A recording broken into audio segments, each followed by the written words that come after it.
sepela na façon d'être naïe, elle est tellement belle de figure. Donc beaucoup mona, elle est tellement gentille, elle est tellement poli a outi une éducation mon quoi qui toko alors les loto sepeli to yeba e kolo na ye to yeba origine na ye esika uta et lo kali bosse bongi na bino boyeba belle vie azali mukongo aza 100% mukongo alors abotami na libota ya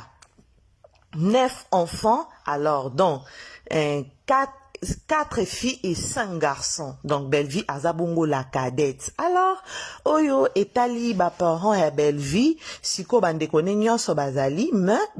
ba parents et Bellevie, ba koufa. Maman nae akoufi na 2015, papa nae akoufi na 1980. Atika Bellevie, na âge ya 3 ans. Donc, na âge à 3 ans déjà, Bellevie a perdu ba parents nae. Donc, Bellevie n'ingaza bongo ayebi kuto ata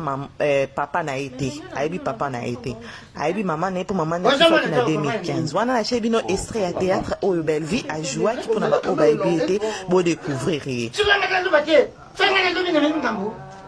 Naomi,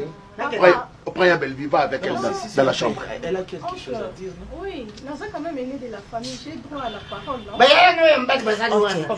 Belinda Kandi, des combos naïe, au babote laïe, alors, c'est vraiment ça, dans famille, ba benga kaye. Belinda Kandi, topé na Bellevie.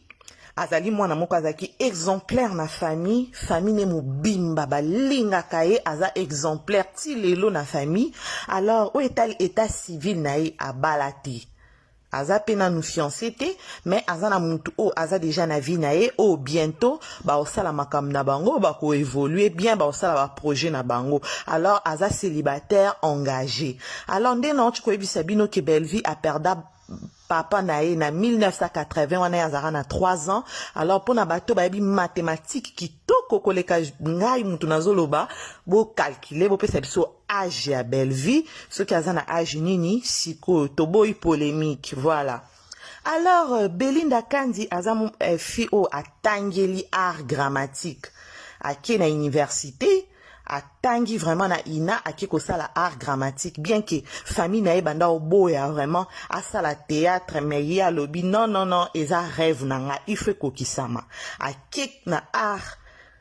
ko sala art grammatique pour lelo a meme la biso lisusu esengo a meme libiso a koma lisusu la patrona lelo nde bazo bengae azo gérer chaîne a munene pe azana ba artiste comédien et belé o azo travailler na bango o pa bimisi bango na monde nzonzing alors Bellevie azana grâce moko ki koko la nae balobi a déranger vraiment te o mutu pasi na sens que a o akimaranda ku o ndumba o beauté Bellevie malgré que mutazanga défaut te balobi azama moi bande ko se comporter malamu alinga ki pe classe na ye mais eloko ka o famille bande ko regretter ndenge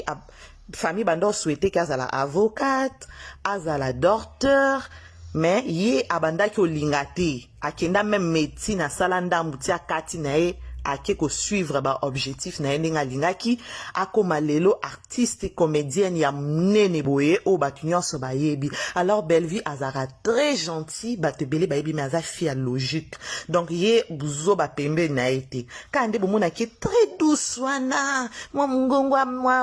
mungongwa se alingaka buzo bate Bellevie aza vraiment fille moko boye o balobi na famille azala te mutu pasité ye balobi elle est sérieuse banda zala mwana muketi ndenga koli lelo alors pour na Bellevie amona papa na été ayeba papa na été alors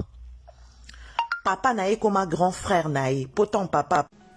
dans Bellevie akola tellement pas grand frère na nda zo na âge 3 ans ayeba kika ki papa na ye eza grand frère na ye akolisa e bongo ba bomba rapé secret wana alors tant élevé a pousse a Bellevie a poussani nde ba yo yebisa e vérité wana ki azala ay ko yeba ki azaka papa ta grand frère na ye déjà aza vraiment fimoko a féliciter kande na ochikoloba asala kamusala tellement kitoko et puis aza vraiment femme oyoyo moi si o aeko tombo la sous théâtre congolais alors qu'on a ba o baza d'accord nanga boko mango na commentaire qui aza vraiment fille o aeko tombo la théâtre congolais alors Bellevie boy baketi a joué na groupe Simba malgré aza na chaîne na ye oyo ezokende liboso na monde internet mais aza toujours ndako na ye groupe Simba ajouera toujours kuna na groupe Simba yango bozomona pe azwi pe mwa baartiste mwa moke ya groupe Simba nde atravaillaka na bango aza fille oyo soki amoni talent moninga azopesa pe moninga chance à avancer aza tellement babi aza motema monene aza na bon cœur moko et puis aza fille oyo azaki vraiment mayele aza vraiment mayele même na classe babi azaki vraiment mayele donc des fois ezalaki ka moko po abandaki kolinga mingi kosala théâtre ke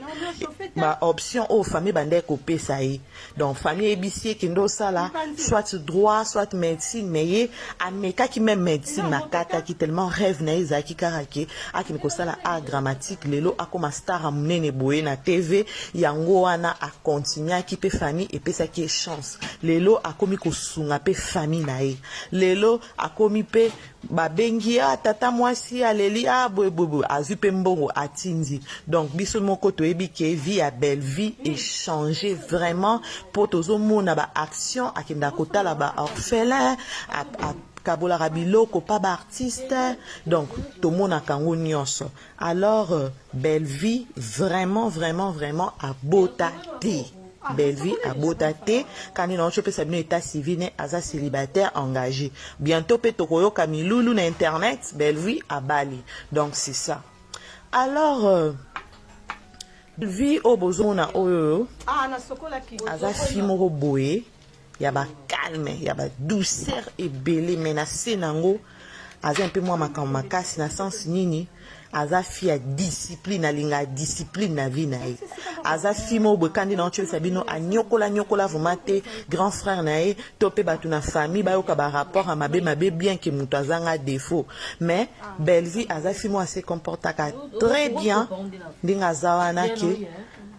et permetaka ete comportement na ye aoumela pembe na bato basala un peu ba bêtise alors place ya azali atiaka nde ordre donc yango wana belle vie kandi mutu makambu la patrona alors pona ba o basepelaka na ye balingaka ye bobosana te botiango na commentaire ntango akoya na émission oyo akotala asepela amona bafan na ye baza derrière ye ekosala bien alors oyo nazalaki nango koloba mpona belle vie yango wana boyebi déjà ke na nzonzi azotravaille na chaîne na ye moko aza na bachaîne mibale mosala ne azosala yango kitoko bofélicité ye boyebi déjà origine na ye place auta na groupe elombe alors yango nde nazalaki nango lokola histoire ya belle vie kandi alors nga boteni nga rigueur makasi te mosala oyo nazosala soki bokoencourage nga na koperfectionner encore mosala et puis na kende susu koluka na ba source ba information nazopesa bino ebele nazozwa ngo na source pa ba artiste bango moko alors merci pour na ba o bazo soutenir nga merci pour na ba o bazo soutenir chaîne o ba o bazo ko s'abonner alors merci.